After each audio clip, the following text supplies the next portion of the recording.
What we do here is go back. Enormous.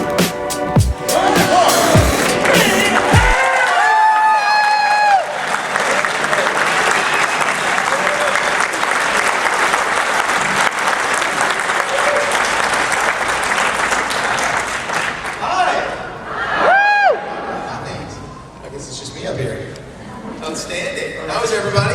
Woo! Welcome to my home state. This is where I was born. Woo! My mom had to move me to Malibu, California. I was so disappointed. What's that? Yeah, February for sure. Sorry. It's about, I don't know, 78 in California at that time. I know we have people from all over the place here today, as far away as Australia, and from nearby, right here, and it's Novi, right? Not Novi, Novi. Well, I don't know. I guess we can. I can tell some stories if you want, or we can have some questions and answers. I just finished shooting the third season of Hit the Floor. It's a show on VH1. It was a lot of fun. And then I was about to start a movie literally next week, a military film, which is why my hair is gone, much to my mother's dismay. And they pushed that to July, so I got this great haircut for nothing. That's the nature of our business. And then you may have seen recently that CBS announced the pickup of Supergirl, which is a lot of fun. And I'm a recurring character on that. I don't know, cat's sort of out of the bag. I play Supergirl's father, not her father, not her stepfather, if you will, her foster father, and Helen Slater plays her mother, so it's a lot of fun, and that show looks really great. Melissa Benoist looks fantastic as Supergirl. If you've seen the trailers, it looks like a lot of fun. So I'm really looking forward to shooting that this summer and seeing how that turns out in the fall. Got a new movie coming out called Vendetta on June 12th. It's pretty violent. Tough. That's what my mom says anyway. Again, my mother. But I had a lot of fun shooting that with. If you're a WWE fan, Big Show is in it. And he's big, and he's about 7 foot. I think he's 435, 440 pounds, and I felt very small. And until today, when I saw that 7'7" guy out there, has anybody seen that guy? Yeah. Holy smokes! I felt really small. I saw a picture I took with him, and. Yeah, I'm tiny. I don't even look like I'm 6 feet then. I am 6 feet. I look like I'm about 4'2". Big guy. But it's the second time I've been here in Novi and for the Comic-Con. And it's a lot of fun. It's a little warm in there. Sorry about that. I didn't do that. But I did. No, you did it, Wonder Woman. I'm telling you right now. So I'm very happy to be here. And I don't know how this works here. Do we have... does anybody have any questions, first of all? Because if there's questions, I can certainly answer them, or I can decline to answer them, I suppose. I'm going to go with the gentleman right back there with the face paint on. What is it? I can't see that song. No, how was it working on Lifetime when you did Operation Cupcake? Did you enjoy that style, or is it something I've made a lot of Lifetime movies, and I love those Lifetime movies. Sometimes people pick on me, rarely to my face, but sometimes they pick on me for those. But those are great. You know, I'm a single father. I have a 14-year-old son. I like to make content that he can watch and he can come to set and visit, and I like some good, strong family messages in some of the films, and so I have a good time with that. That's not the theme in Vendetta, by the way. The full disclosure. But I enjoy making those kinds of films. I did a lot of movies for Lifetime, a lot of movies for Hallmark. Do a lot of kids movies, a lot of little, like little kids movies, because there's still some little kids in my family. And a lot of little Christmas dog movies. People love to pick on me for those, but I love making them. They can pick on me all day long. Come on. Because the kids like them and I enjoy them. They're a lot of fun.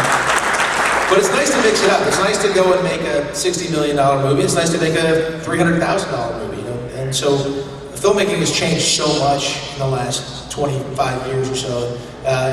Everything is wide open, and I always say work begets work, and make as many projects as you feel like making, and play as many characters as you feel like playing, and some of them will hit real well, and some of them might miss a little.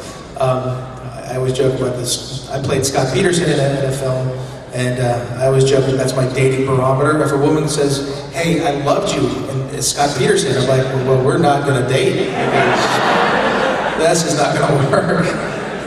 But it's just fun to play a lot of different characters. I saw someone had their hand up, Supergirl. There she is. What was your motivation for writing the two episodes that you did for Lois Clark? And two-parter, what was your relationship with Lane Smith like?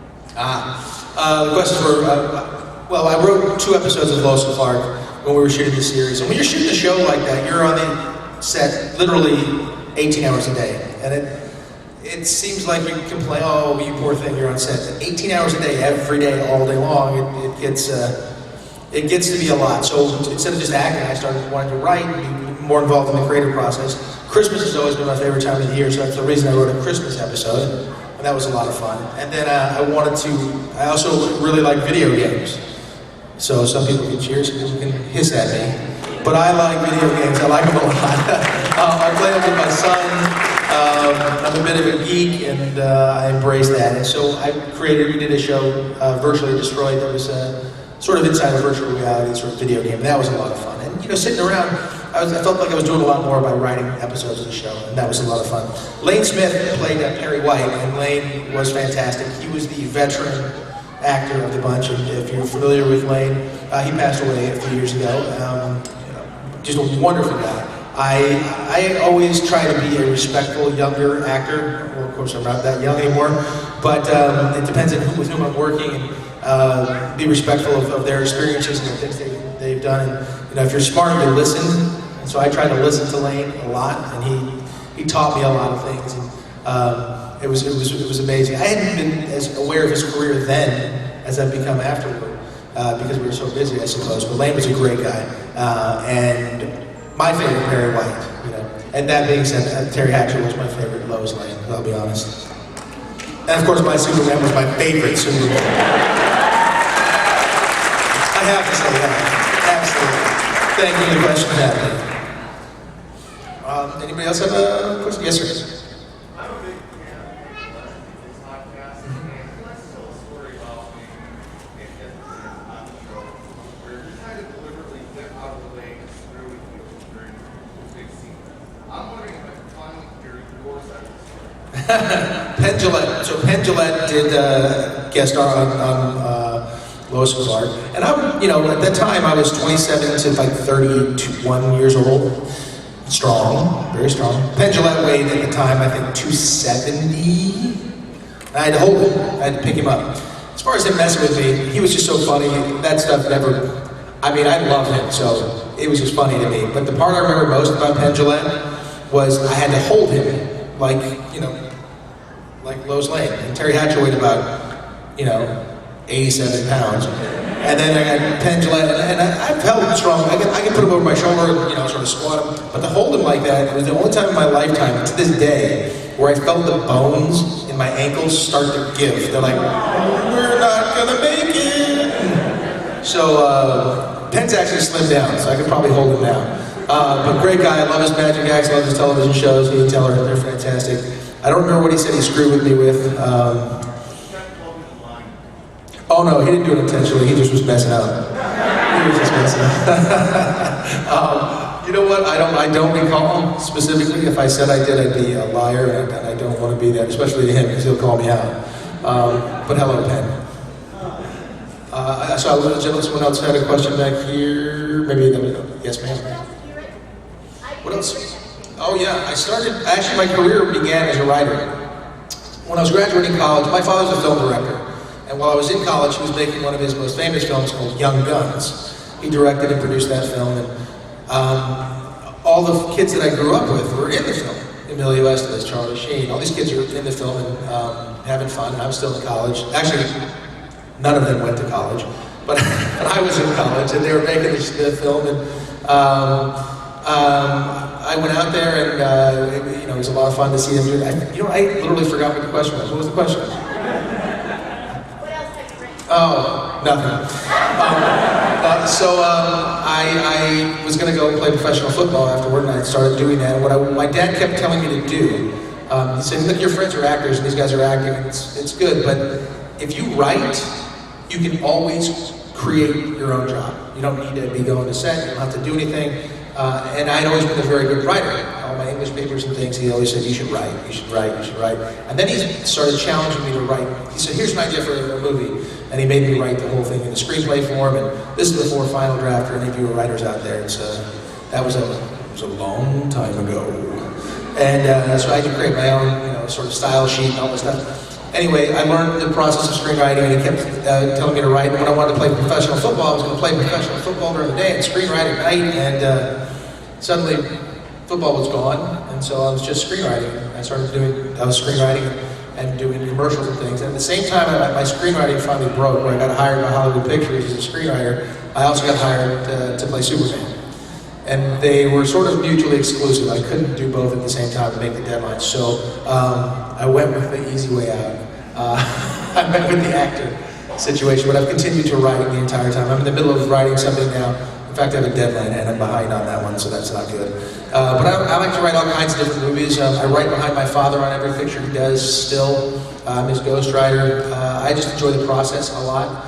And you'll find a lot of actors tend to be filmmakers all the way around. They'll produce or direct or things of that nature. And it's great fun. It's a great medium. You don't have to choose one or the other. You can be all of the above. So I'll continue to do that for sure. Thank you. Yes, sir.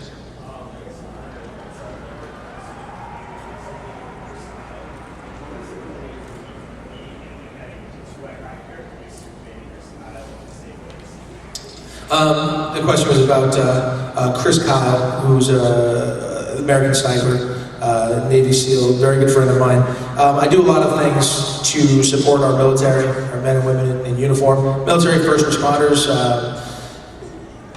Those people, there's a certain thing to being in the military or being in law enforcement or being an EMT or some things like that. They're amazing people, and they're a certain breed, and you often don't appreciate them the way you should until you meet them, and then you really appreciate them. And my grandfather was a commander in the Navy. I was born right here at Selfridge Air Force Base.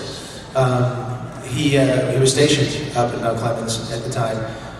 My uncle was a lieutenant colonel in the Air Force. He won the Reisner Award, top fighter pilot in the U.S. Air Force in '81. And so I have a long history of family in the military. If I didn't become a football player, I very easily could have gone into the military, just because of the wonderful work that they do. Yeah, there's some atrocities, some bad things that happen, but if you don't travel outside the United States much, if you don't get in those situations, you don't realize how well we have it here, how your Bill of Rights, your freedoms, and the protections you have, they're unlike any other place in the world. So I know who gives us those freedoms, and I thank them for it. And thank you for anybody out here who is a veteran or is part of the veteran family.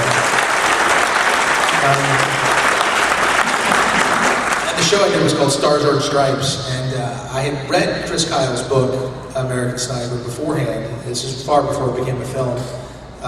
It was already purchased by Bradley Cooper, whose company. He was going to make it. Chris told me that. But I had read the book, and I signed up to do this show where we competed in military training exercises with live fire and live weapons and jumping out of helicopters and rappelling. A lot of things. The live fire I was okay with. It was the jumping out of helicopters and rappelling I didn't like at all. And neither did Chris, which is really funny. But you do those things. You do it because you have to, and you get trained. And it was a lot of fun. And to be able to, he was a hero of mine. I mean, he really was. For the things he had gone through, to be in that life and death situation so many times, he had become a hero. And then to meet him in the flesh, you realize he's a flesh and bone person, but so humble, so funny. I don't want to get too political on people, but when somebody like Jesse Ventura says that those things didn't happen, he was a liar and a fraud. If Jesse Ventura was in here right now, I'd knock him on his ass. I'm sorry. And that's an invitation. And so that's tough. It's hard for me. But he was a hero to me, and I mourn his death horribly. And Taya and his family, and I'm still in touch with them quite a bit, and that whole SEAL community. They're amazing warriors. Thank you for the question. Yes, ma'am.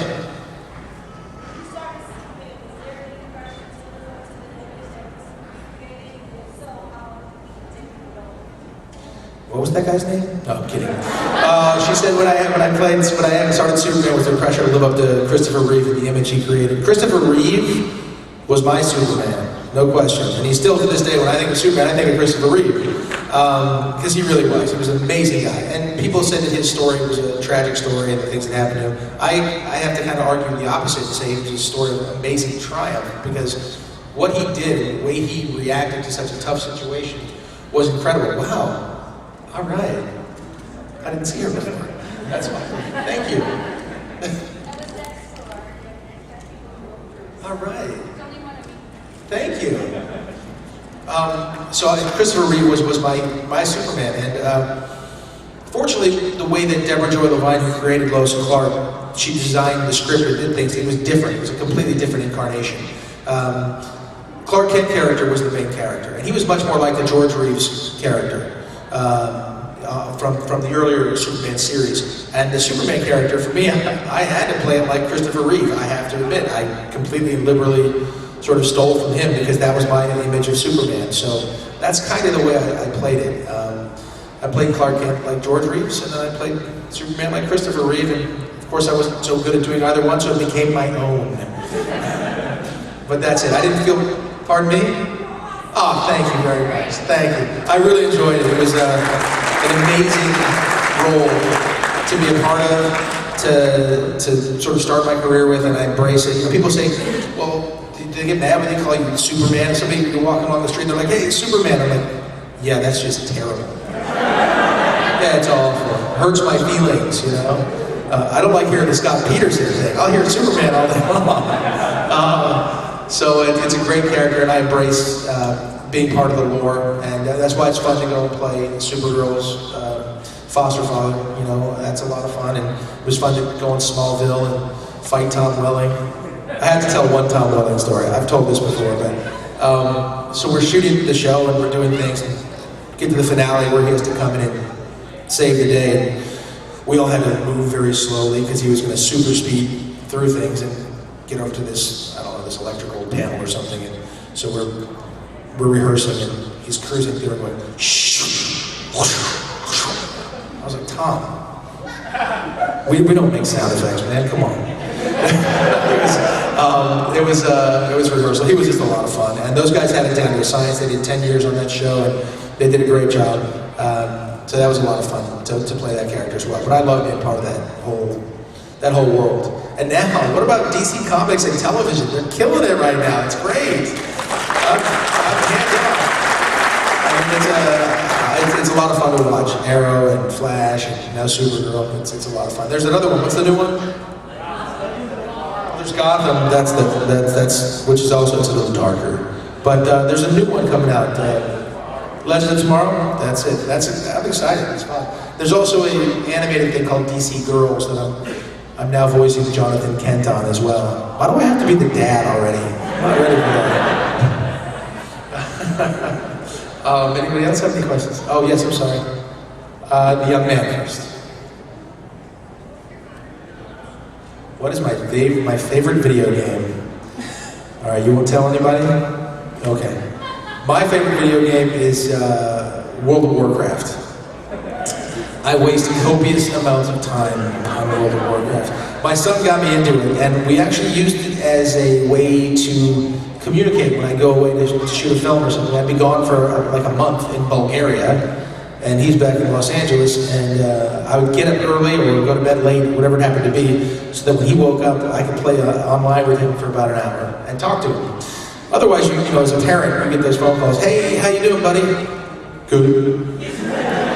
What's going on? Anything fun going on? No? All right. Nice talking to you. So so it was a lot of fun to interact with him for an hour. Thank you. I see a lot of parents going, yeah, that's the same conversation I had. And it's a lot of fun. So we really, and it's your fault, young man. We have a lot of fun doing that. He's playing Call of Duty these days, and he's getting very good at it. Editing videos and posting them, so it's a lot of fun to see that, but that is definitely my favorite video game. Yes, ma'am? So you were a history major in college. What attracted you to history? And if you could actually go back and go to college again, would you choose that same major or would you do something different? That's a good question. I like that question. Don't get that question wrong. I was a history major in college. She asked me what attracted me to that major, and if I were to go back to college, would I major in the same thing? I'm tempted to make a bunch of snarky answers right now. I was a history major because when I got to college, I didn't really know what I wanted to study. I was trying to figure out exactly what it was, and college is a good time to do that, sort of figure it out. It's a great time to grow up and make stupid collegiate mistakes. By the way, this is pre-Twitter and Instagram, so none of my history is out there. Thank you very much. Whew, yeah.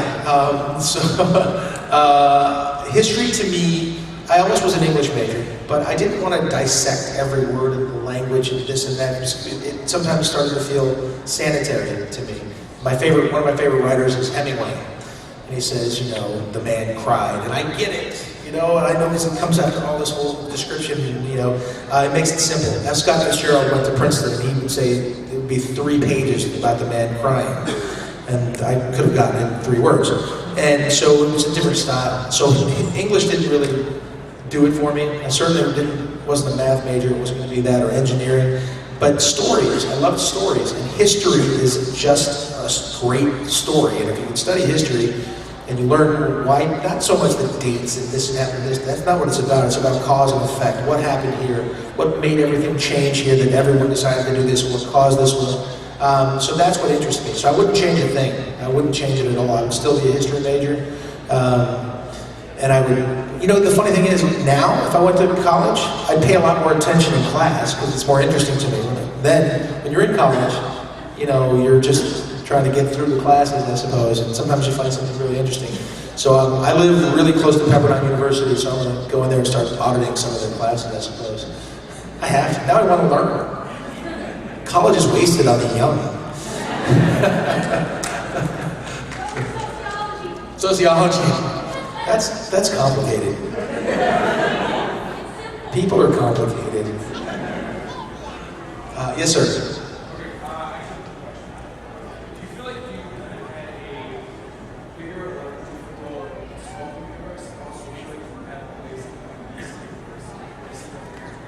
I'm sorry, I couldn't hear that very clearly. Do you feel like you would have had a bigger part, or maybe like a different part in the Smallville universe? Or do you see yourself, do you see yourself as a potential role in the new DC universe that's in So I just want to make sure I got the question right. Would I rather have played the character in Smallville? Could you have seen yourself as having a major role in Smallville? And also, do you see yourself as having a potential role in the new CW? Could I have had a major role in Smallville? Absolutely. That character actually, at one point in time, we were going to bring the character back and do a nice, fun arc. That would have been kind of fun. And the CW stuff in the future going on, sure, perhaps. I mean, it's nice to see Brandon Routh out there doing that stuff with Adam and having a lot of fun with that. I'm glad he sort of embraces it as well. So absolutely, I certainly could. It's just a matter of, well, right now I'm on that CBS show, so I can't do the others. And I also have Hit the Floor on VH1, which that's the first show that I have that in first position, and then Supergirl in second position. And they're pretty tough on their contracts, but I can certainly, listen, I love playing superheroes, and I love being a superhero type films and television shows, so absolutely. I was going to go with the lady first, and then you, sir. Would I ever play a character in the Marvel universe? The evil universe. Well, in a word, absolutely. I'm an actor. Absolutely. That'd be a lot of fun. Robert Downey Jr., with what he did with Iron Man, has changed it all. He is having so much fun and did such a great job. He sort of, I think he's the one who's responsible for bringing it back in a sense and having so much fun with that. And then, you know, I like some of the others. I really enjoyed the Captain America stuff because that involved history. And the first one, I didn't see the second one yet, but I really like that. And he does a great job. It was really freaky seeing him so skinny in the Captain America thing, and then he turned into the guy. That was cool, and I liked it was around World War II, sort of historical fiction. It was fun, and I enjoyed that. So yeah, I would work for Marvel. You know, if they'll hire me. Yes, sir. First, I want to say you are my favorite. In the 90s kids, like 90s, and he had that bit of, he was a nice guy, but like, you should have push back. You don't do so much research. I like that about you. Thank you. In the beginning, as far as like an actor standpoint, what was the process of auditioning and how many hoops did you go through to land Superman? Was there any resistance? Oh man, I can tell you the resistance. So when you're casting a character like Superman, when you come into that, it's a big deal. And it had been a long time since a superhero had been on television or anything like that. So the casting process, you see the same sort of group of actors running around trying to get all these roles at a certain time. And if you start doing better, you're seen by more casting directors, and sometimes you can skip the casting sessions and go to the producers.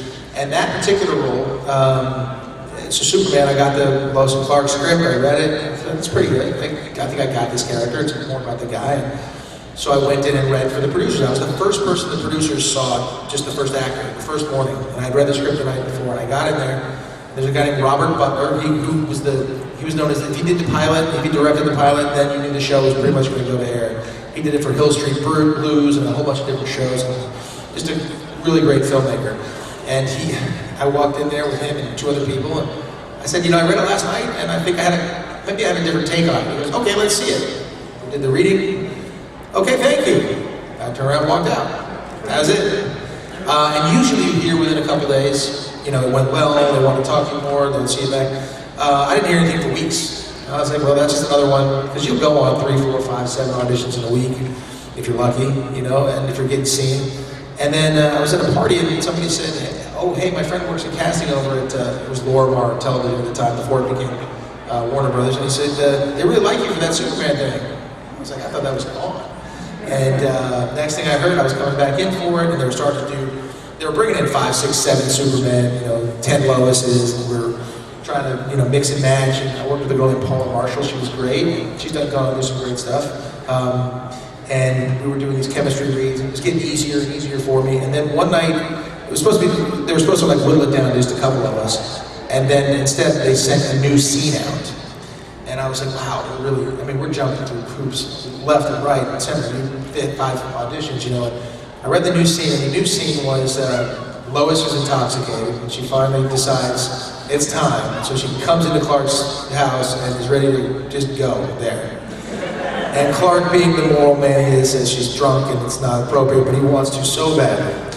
And that's the scene. So she walks in and immediately just plants a kiss on him. And once I read that scene, I was like, got it. Good. So we came in and read that, and the next thing I knew, I was going to network, and then we network tested. There were myself and one other Superman, a guy named Kevin Sorbo. And I was like, hey, he's blonde. This is over. I got this. Superman can't be blonde. And I listened to his audition. It was totally, he didn't know me, but you're like, I heard his audition. I'm like, well, we're different, we're playing it differently. Great. He and I are going to network together. But they were concerned that I was so young. I was 26 or 27 at the time, 26 I think.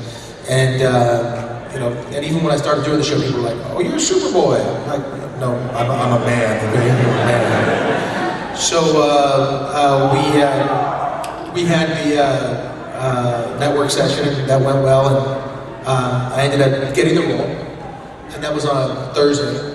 And I promised my buddy, who was always reading with me as Lois Lane, I was like, if we get this, we new skis and boots, and we're going skiing, because we were going to his parents' place to go skiing. It was my best friend. And I figured I could afford it if I got the job. And I got it, so we took off to Utah, and I got a call when I'm in Utah that they hadn't cast Lois, and I had to come back for a Monday read-through in front of the network with 10 different Lois Lanes, and we're going to do that kissing scene, where she bursts in the door and kisses me, and then with 10 girls in a row. That's the best audition ever. And then we went through 9 of them, and it was very different. People would come in very nervous. Some girls would give me a little peck on the cheek. Some girls would just go. It's like, wow. And I was nervous that they were going to discover that I wasn't a very good actor, doing it 10 times in a row in front of the network and just fire me. So I was terrified. But the last girl who came in was Terry Hatcher. And I'll be honest, she was the best kisser, number 1, and she was the best Lois Lane, and that was it, and that's how we were cast, and that's how it ended up, and it was a fun process, to put it mildly. Sorry, that was a very long answer, but I had to get through it. Thank you for that question. Yes, sir. In the green.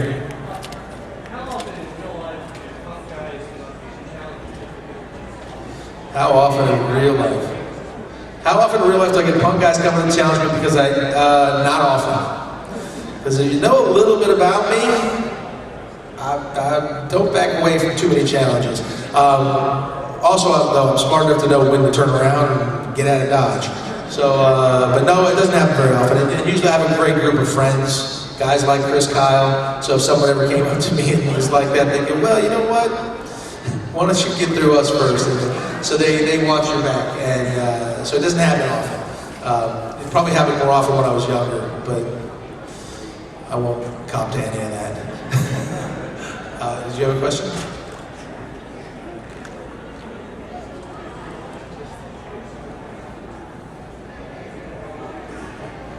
It's a horribly good question. If I were a reporter and I had to interview Dean Cain, what 2 questions would I ask that have never been asked before? Wow. There's no way for me to win in this answer.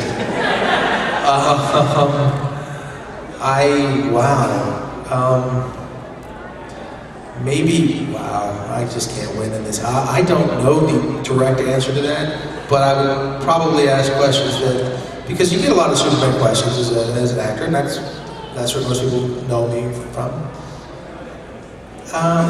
No, there's been some questions, who's been the greatest impact on your life and things like that I think are important, or being a history major, maybe U.S. president was the most influential or the strongest. Pardon me? Easier question. Good, she's going to give me an easier question, I can get out of that.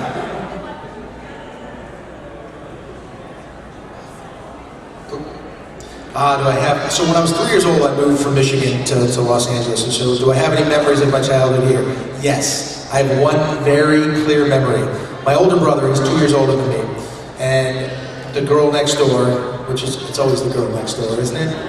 And she was older. I believe her name was Kimberly. She, in my mind, she lived about 100 meters away. And we went through the back screen door of our house, Kimberly, then my brother Roger, and then me trying to chase them. And we were running through the snow in Michigan, shocker. And I was so small that I couldn't keep up with them. And I was really bummed because my brother was faster and he was going to run out there with Kimberly. So that was my very frustrating memory in Detroit, trying to catch up to those two running through the snow like 100 meters. Recently I went back to the house that I was brought back to, and it's about 27 feet between houses. I was like, it's right here. I could almost jump it right now. And it was a little bit different than I recall. Actually, they had torn the house down, and the house was sitting on the foundation. All right, I snuck under a fence to get into this area where the houses were, and because it was military housing, and I went in there and did find the house on top of the foundation, so I might have grabbed a brick or two, and it might be in my house now. I'm just saying, that's it. But that is certainly my earliest memory, to be honest. Yeah. All right, you frightened me. I'm going to go over here. Yes, ma'am.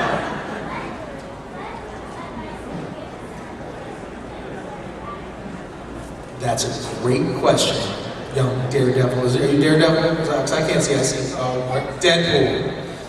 You frightened me too. What advice would I give to a young actor? I'll be honest, it's a great question, and the truth of the matter, the best piece of advice I can give to a young actor is don't worry about the word no, because you're going to be told no 1,000 times. And you can go for an audition and be the best person in the audition, and you're too tall, or you're too short, or you're not the producer's daughter, or whatever it happens to be. There's a million reasons why it happens.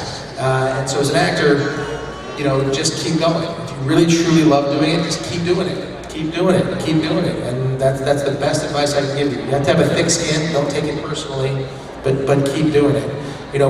One of the things that happened when I first started playing Superman, because I'm a quarter Japanese, and I actually thought it was very funny because my brother brought it to my attention, and somebody said, hey, we want Superman, not Sushi Man.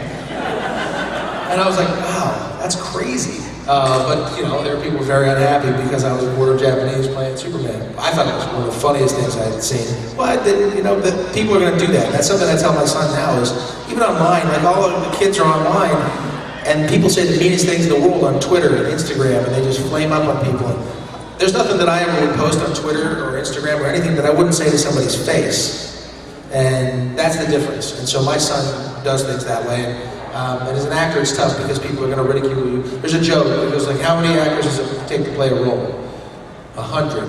One to play the role and 99 to say, I could have done a better job than that. And it's true. So it's an inexact science, but it's a lot of fun. It's a great way to make a living if you can do it. So good luck to you. Yes, ma'am. Yes.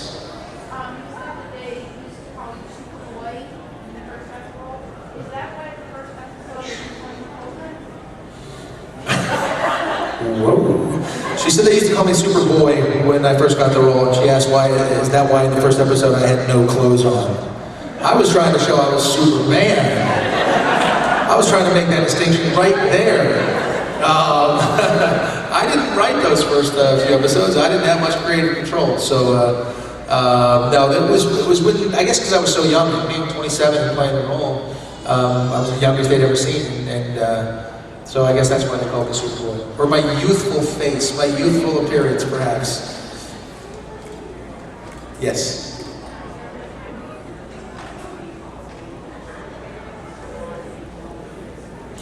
Was there ever a time that I ever wanted to be away from Superman or not known as Superman? No, honestly.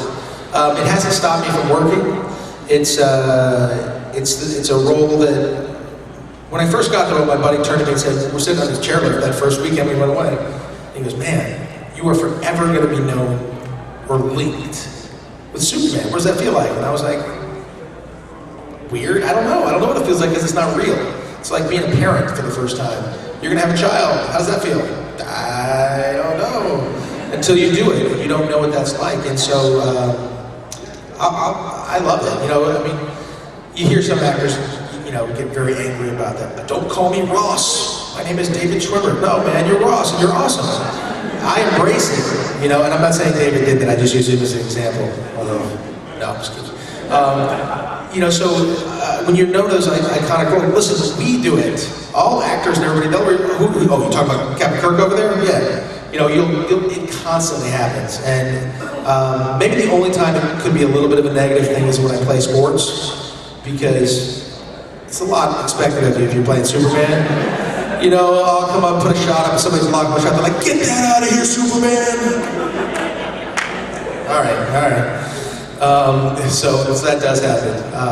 But I've always loved it, I've always embraced it, and it has not stopped me from working. That's where it can be a negative situation, if it stops you from working. Yeah, so you're right in front, I can't miss your hand going up. I'm sorry, we're going to do that. All right, Kimberly. You're not the Kimberly, are you? You can surprise me. Okay. Well, she was like 3. Oh, wait, I guess she might have gotten older. Okay.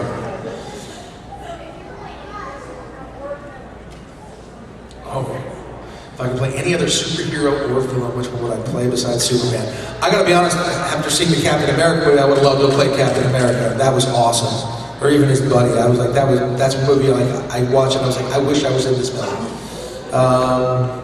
Outside of that, I don't know. I don't have a particular character that I sort of aspire to play or be like. I don't know. Maybe it'd be a time to be a fun villain. I don't know. Lex Luthor. I'm almost bald right now. I could probably go for that, right? Lex Luthor would be fun. You know, all sorts of villains are a lot of fun because you can really attack that bad part and kind of anything is in the real realm. And villains are fun who have fun, by the way. Those are my favorite villains. They're enjoying themselves, they're great villains. I don't have anybody in mind, but I'm willing to listen, for sure. Sir, yes, sir, do you have that? Oh, wait, I'm sorry. I'm going to go with the gentleman back there first, and then we'll come back up. Yes, sir.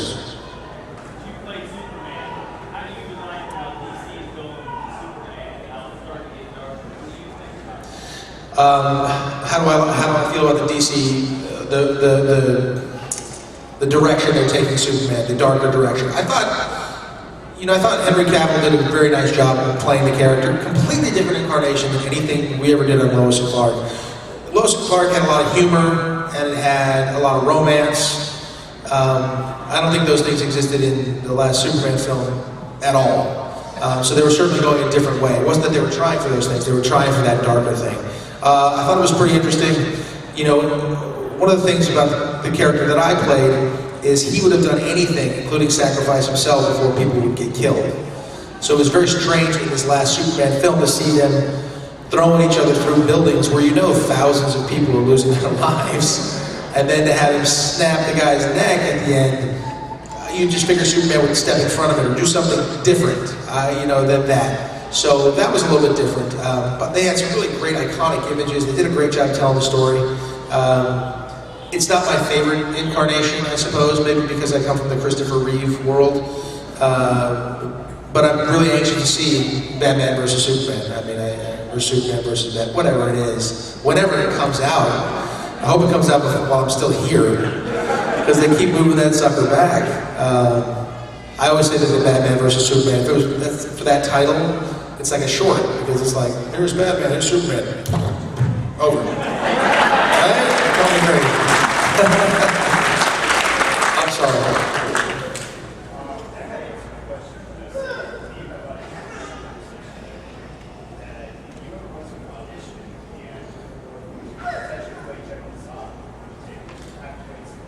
Would I ever play General Zod? Yes! Absolutely! Play any character. That's what actors like to do. We like to play different roles, different things. I once read an article, or maybe it's been told about an article written, where someone was interviewing Michael Caine. And they're like, oh, you won the Academy Award for this, you were nominated for this, and then you went and made this film and that film. Why would you do that? And he says, because I'm an actor. That's my job. I can sit and wait at home, or I can go make films. We make films.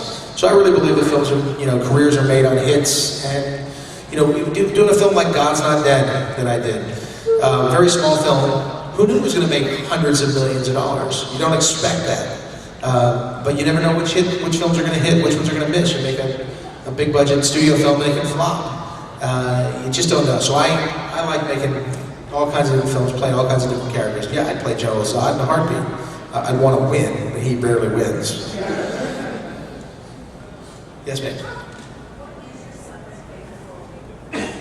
What is my son's favorite role that I've played? Wow. Well, because he's just getting older, I don't know the answer to it. He would say Superman because it's the one everyone knows, but he's only watched it like twice. I can't get my kid to watch the show. I put a DVD in, which he doesn't. By the way, you know, DVDs are like going the way of the dodo right now, because I'm like, it's a DVD. He's like, Dad, just get it on demand. I'm like, it's not on demand, okay? Everything isn't on demand. So I put the DVD in, and just the process of me putting the DVD, the act of that somehow turns him off. He's like, ugh. So it happened to be on Hub one day, and he caught it, and then he watched like 4 episodes, and he goes, hey Dad, this is pretty good. It's like, I've been trying to tell you this for so long. This is, but I think the one he'd like most is Vendetta, the movie that's coming out June 12th, just because he was there. He got to see Big Show. Big Show didn't kill his daddy, although he could have. And he just liked it, you know, because he got that it was fun and he was on set a lot. So I think he'd like that character. And that's kind of twisted to say that my son would like my homicidal maniac character, but this is just because it's the most recent. Yes, sir. You were in a movie called Untitled Chapter. When you did play what was it like to change point from Superman and all these other roles to what opposite Denzel? At a time, the question was, what was it like going opposite Denzel Washington at a time, playing a bad guy, having played good guys like Superman? Well, the funny thing is, Carl Franklin, who directed At a Time, had done Devil in a Blue Dress with Denzel Washington beforehand, and they were signed on to do this picture. Denzel had just won Best Actor. He directed Antoine Fisher, and then he won Best Actor, and then literally the next film he did was Out of Time. So I was shooting a movie in Winnipeg at the time, but before I went to shoot that movie, I had a chance to audition for this film. Carl Franklin didn't care that I had played Superman, didn't know. He knew that I played professional football, and he wanted a man who could stand up opposite Denzel and kind of go at it. He's like, this guy played in the NFL, he's not going to be intimidated by Denzel. But I was like, that's Denzel, man. And Denzel was my favorite actor, still is, he's so talented. So when I went into the audition, Carl did something different than a lot of the directors do. He was filming it himself, which he put on the DVD, by the way, my audition that I walked in, which is really weird because it's in a little room. And he had an actor in there playing Denzel's character who knew the lines and knew everything. And I like to come in knowing all the lines and things. And so me and this actor, we went at it, and it was great. It was very comfortable. And Carl said, you know what, this guy can stand opposite him, and they could tick off Denzel enough to make this work. Then I went and started shooting my movie in Winnipeg, and I didn't get the role yet. And then they said, hey, we want you to come down and test with Denzel. So I had to fly myself back from Winnipeg to LA for a day, test with Denzel, and then be able to go shoot the film. That was intimidating. I was a little nervous, but Denzel made me feel very at ease. He talked football. I knew football. We were good. And then we started doing the scene. He does something a lot of actors don't. He's right on you, and he'll talk over you. He'll do things that you do in real life. And I was very comfortable with that. So working with Denzel and playing a bad guy, I shut my mouth most of the time. I was on that set and watched him work, watched him get ready to shoot a scene, watched him in between scenes, just to see how he handled himself. And it was a great learning experience, and I was honored to be in that film. It's hard to make a living doing those films. It was great for Denzel because he got like 20 million, but I promise you I did not. And I've changed my career over the last 15 years because I'm a single father. And I won't leave my son. I won't leave him to go do a series in another state, another place. I won't do a film that takes over 3 weeks or 4 weeks unless I can take him with me. So I have, over the last 15 years, my career took a step backseat to me being a father. And I'm fortunate enough to be able to be in that position.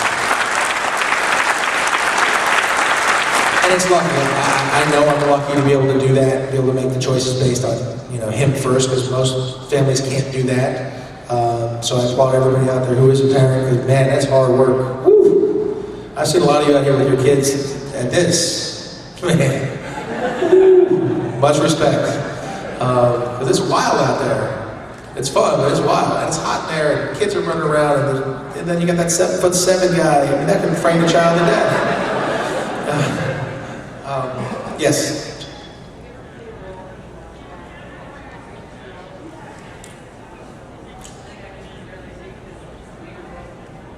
Have you ever played a role that I watched back and freaked me out? Yeah, sometimes. That Criminal Minds character was a little whacked out. It's uncomfortable watching myself play Scott Peterson, always. Man. Yeah, so some of those things I do. And if that happens, when I watch a show of my own, I watch it and I think of the character, not myself.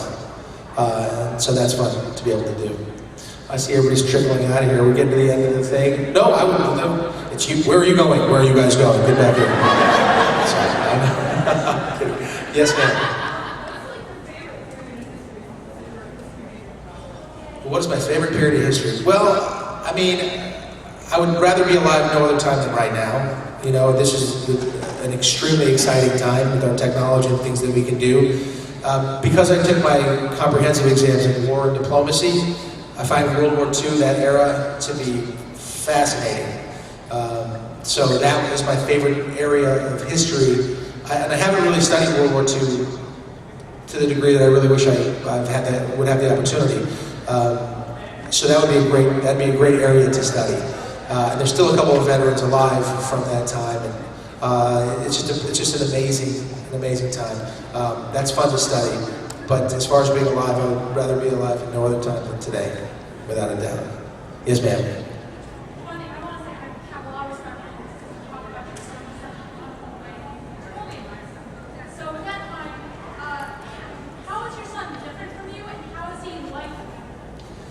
My son. How is he different than me, and how is he like me? I'll tell you what, he's so different than me, it's shocking. I was a Mr. Athlete. I wanted to play every team sport with the sun. You couldn't get me inside until it was dark out, and then I probably wouldn't be home yet. I'd get home just after that. Times are different now. The kids aren't running around outside till it's dark, and sometimes coming home. It's different. My son's not playing football. He's not playing basketball. He's not playing any organized sports right now. He's more of an individual sport guy. He likes MMA stuff. He's much more of a homebody than I was. I wanted to be out running around with my friends and doing things, and he's quite happy being home and playing video games and doing other things and editing and running around, you know, so we're very different in that respect. As a parent, that's weird, because, you know, I want to be out there on the sidelines of a football game, doing things like that, and we were for a long time, but that really wasn't his passion. And I'm not going to push him to go into something. To be good at something like that, you have to have the passion for it. You need to know that this is innately what you want to do. That makes you hungry, that makes you go get it. And if he doesn't want that stuff, then that's his choice, and I completely support him. I don't care what he wants to be, I just want him to be happy and take pride in it and do a good job at whatever it is he does. Or I will. I'm kidding. Yes, sir. What was it like wearing the Superman suit for the first time? Well, the first time I put it on, you know what it was? Tights. That's it, with a zipper in the back, feet, and no logo, no nothing. That's very naked. And it was a little uncomfortable at first. Then we got the little, you know, the red underwear, put the boots on, put the cape on. I was like, hey, we're getting there. But it really wasn't complete until the S went on there. Until the S was on, I was very nervous. I'm like, this is what we're gonna do for the costume, really? Okay. We had a fun scene in the pilot where we went through about 10 different costumes. So I got to put on, you know, the Flash's costume, or a version of that, and some other silly things. And that was fun. It was cute because Superman's mom made his costume, and it was great. And that Supergirl has a little bit of that feeling to it. That's what I like about Supergirl. It has that sort of same feeling that Lois and Clark have. I get the funny feeling you'll be able to watch it with your family. And there hasn't been a lot of those things when you sit down. That's probably the nicest thing that anybody can tell me about Lois and Clark is, and I meet a lot of you at these conventions, unfortunately a lot of you say, I grew up watching the show, and I think they look like my age, and I'm like, that's just impossible. You can't grow up, okay. But they say, you know, or they'll say something like, I watched it with my grandma, or my mother, or this or that. So that was always a wonderful thing. Nobody panic. It's gonna be fine. And so that's one of the best things I can ever hear, is that they watch as a family unit, and maybe it helped them bond with them. Maybe we should get concerned. They help them bond with their mom or their dad, or gets them through a trying part of their life, and that's one of the best things that I can hear. I get the funny feeling I don't know what gives me this feeling, but I kind of think we're about done. Oh, it's the costume contest. So you gotta get it in Spider-Man. It's a costume, you're not doing it? Come on! You're Spider-Man. So I guess I'll take one more quick question, then we'll wrap it up here, and I thank you all for coming. How about way in the back, because you're way in the back. What did you find from an actor's standpoint, and what was the most challenging role you've had? From an acting standpoint, what was the most challenging role that I've had? Probably the most challenging role I had was Out of Time, opposite Denzel Washington, because it was with a guy who just got the Best Actor nominee, and he was carrying a $80 million studio film, and I felt black pressure, and I didn't know what to expect. But I was very happy with the role. Still am very happy with it. It was an amazing experience. But those are the things that always become the most rewarding, the things that challenge you the most. Thank you all for being here. I really appreciate it. You guys are fantastic. Thanks for sticking through. I'll see you out.